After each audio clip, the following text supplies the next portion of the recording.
ಎಫೆಸದಲ್ಲಿರುವ ಸಭೆಯ ದೂತನಿಗೆ ಬರೆ. 7 ನಕ್ಷತ್ರಗಳನ್ನು ಬಲಗೈಯಲ್ಲಿ ಹಿಡುಕೊಂಡು 7 ಚಿನ್ನದ ದೀಪ ಸ್ತಂಭಗಳ ಮಧ್ಯದಲ್ಲಿ ತಿರುಗಾಡುವಾತನು ಹೇಳುವುದೇನೆಂದರೆ, ನಿನ್ನ ಕೃತ್ಯಗಳನ್ನು, ಪ್ರಯಾಸವನ್ನು, ತಾಳ್ಮೆಯನ್ನು ಬಲ್ಲೆನು. ನೀನು ದುಷ್ಟರನ್ನು ಸಹಿಸಲಾರೆ. ಅಪೋಸ್ತಲರಲ್ಲದಿದ್ದರೂ ತಮ್ಮನ್ನು ಅಪೋಸ್ತಲರೆಂದು ಹೇಳಿಕೊಳ್ಳುವವರನ್ನು ನೀನು ಪರೀಕ್ಷಿಸಿ ಅವರನ್ನು ಸುಳ್ಳುಗಾರರೆಂದು ಕಂಡುಕೊಂಡಿ. ನೀನು ತಾಳ್ಮೆಯುಳ್ಳವನಾಗಿ ನನ್ನ ಹೆಸರಿನ ನಿಮಿತ್ತ ಬಾಧೆಯನ್ನು ಸಹಿಸಿಕೊಂಡು ಬೇಸರಗೊಳ್ಳಲಿಲ್ಲ. ಇದನ್ನೆಲ್ಲ ಬಲ್ಲೆನು.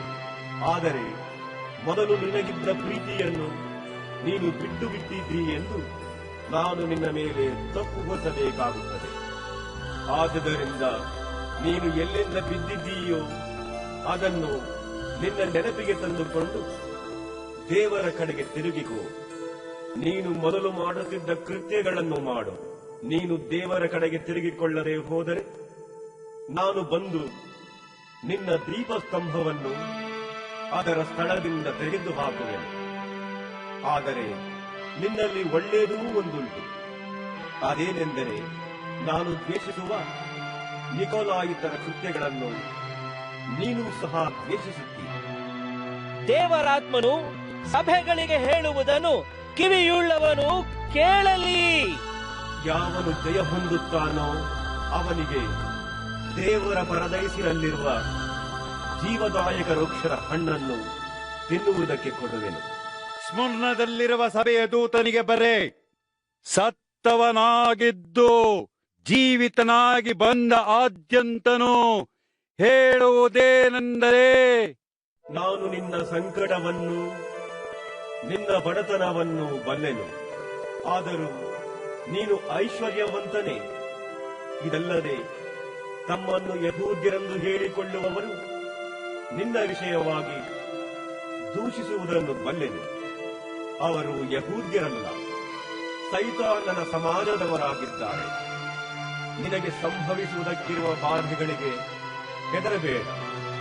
ಇಗೋ, ನೀವು ದುಷ್ಪ್ರೇರಣೆಗೆ ಒಳಗಾಗುವಂತೆ ಸೈತಾನನು ನಿಮ್ಮಲ್ಲಿ ಕೆಲವರನ್ನು ಸೆರೆಮನೆಯೊಳಗೆ ಹಾಕುವುದಕ್ಕಿದ್ದಾನೆ ಮತ್ತು 10 ದಿವಸಗಳ ತನಕ ನಿಮಗೆ ಸಂಕಟವಿರುವುದು.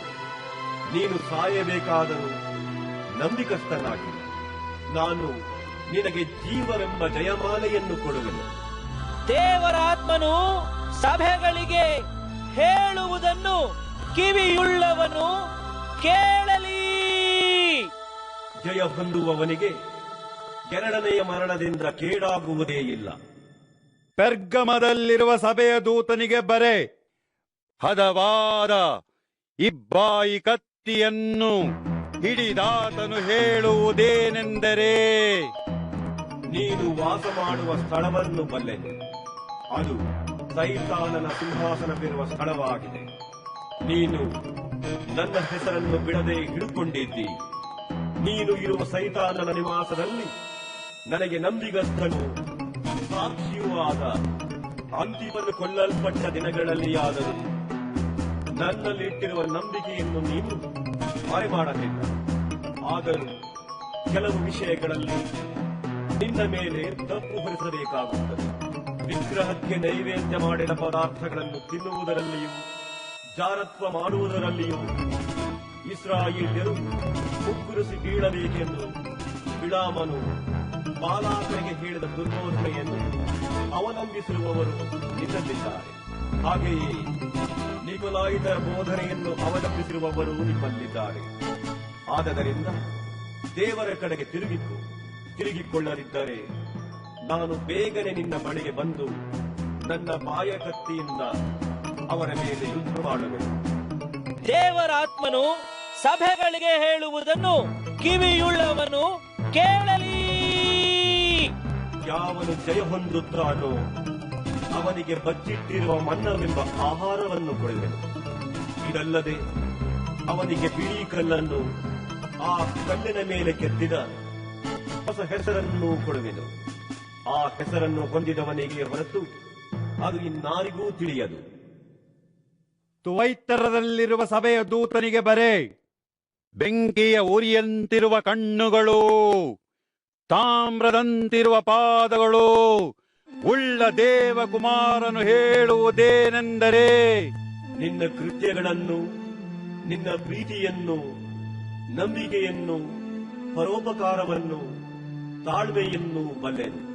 ಇದಲ್ಲದೆ ನಿನ್ನ ಕಡೆ ಕೃತ್ಯಗಳು ನಿನ್ನ ಮೊದಲಿನ ಕೃತ್ಯಗಳಿಗಿಂತ ಹೆಚ್ಚಾದವುಗಳೆಂದು ಬಲ್ಲೆನು. ಆದರೆ ನಿನ್ನ ಮೇಲೆ ಒಂದು ತಪ್ಪು ಹೊರಿಸಬೇಕಾಗುತ್ತದೆ. ಅದೇನೆಂದರೆ, ಎದೆಬೇಲೆಂಬ ಆ ಹೆಂಗಸು ತನ್ನನ್ನು ಪ್ರವಾದಿನಿ ಎಂದು ಹೇಳಿಕೊಂಡು ಜಾರತ್ವ ಮಾಡಬಹುದೆಂದು, ವಿಗ್ರಹಗಳಿಗೆ ನೈವೇದ್ಯ ಮಾಡಿದ ಪದಾರ್ಥಗಳನ್ನು ತಿನ್ನಬಹುದೆಂದು ನನ್ನ ದಾಸರಿಗೆ ಬೋಧಿಸುತ್ತಾ ಅವರನ್ನು ತಪ್ಪಾದ ಮಾರ್ಗದಲ್ಲಿ ಸೇರಿಸುತ್ತಿರುವಲ್ಲಿ ನೀನು ಅವಳನ್ನು ತಡೆಯದೇ ಬಿಟ್ಟಿರುವುದೇ. ದೇವರ ಕಡೆಗೆ ತಿರುಗಿಕೊಳ್ಳುವುದಕ್ಕೆ ನಾನು ಅವಳಿಗೆ ಸಮಯವನ್ನು ಕೊಟ್ಟೆನು. ಆದರೆ ದೇವರ ಕಡೆಗೆ ತಿರುಗಿಕೊಂಡು ತನ್ನ ಜಾರತ್ವವನ್ನು ಬಿಟ್ಟು ಬಿಡುವುದಕ್ಕೆ ಅವಳಿಗೆ ಇಷ್ಟವಿಲ್ಲ. ಇಗೋ, ಅವಳು ಹಾಸಿಗೆಯ ಮೇಲೆ ಬಿದ್ದುಕೊಂಡಿರುವಂತೆ ಮಾಡುವೆನು ಮತ್ತು ಅವಳೊಂದಿಗೆ ವ್ಯಭಿಚಾರ ಮಾಡುವವರು ತಮ್ಮ ಮನಸ್ಸನ್ನು ದೇವರ ಕಡೆಗೆ ತಿರುಗಿಸಿಕೊಂಡು ಅವಳ ಕೃತ್ಯಗಳನ್ನು ಬಿಟ್ಟು ಬಿಡದೆ ಹೋದರೆ ಮಹಾ ಸಂಕಟದಲ್ಲಿ ಬೀಳುವಂತೆ ಮಾಡುವೆನು. ಅವಳ ಮಕ್ಕಳನ್ನು ಕೊಂದೇ ಕೊಲ್ಲುವೆನು. ಆಗ ನಾನು ಮನುಷ್ಯರ ಅಂತರಿಂದ್ರಿಯವನ್ನು, ಹೃದಯವನ್ನು ಪರೀಕ್ಷಿಸುವವನಾಗಿದ್ದೇನೆಂಬುದು ಎಲ್ಲಾ ಸಭೆಗಳಿಗೆ ಗೊತ್ತಾಗುವುದು. ನಿಮ್ಮಲ್ಲಿ ಪ್ರತಿಯೊಬ್ಬನಿಗೆ ಅವನವನ ಕೃತ್ಯಗಳಿಗೆ ತಕ್ಕ ಹಾಗೆ ಪ್ರತಿಫಲ ಕೊಡುವೆನು.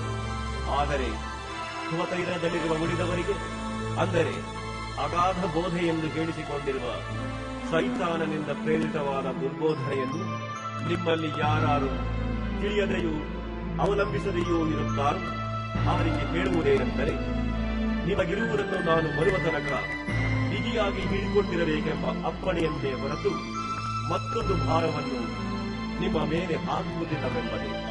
ಯಾವನು ಜಯಶಾಲಿಯಾಗಿದ್ದು ನನಗೆ ಮೆಚ್ಚುಗೆಯಾದ ಕೃತ್ಯಗಳನ್ನು ಕಡೆಯವರೆಗೂ ನಡೆಸುತ್ತಾನೋ ಅವನಿಗೆ ನಾನು ನನ್ನ ತಂದೆಯಿಂದ ಹೊಂದಿದ ಅಧಿಕಾರದಂತೆ ಜನಾಂಗಗಳ ಮೇಲೆ ಅಧಿಕಾರವನ್ನು ಕೊಡುವೆನು.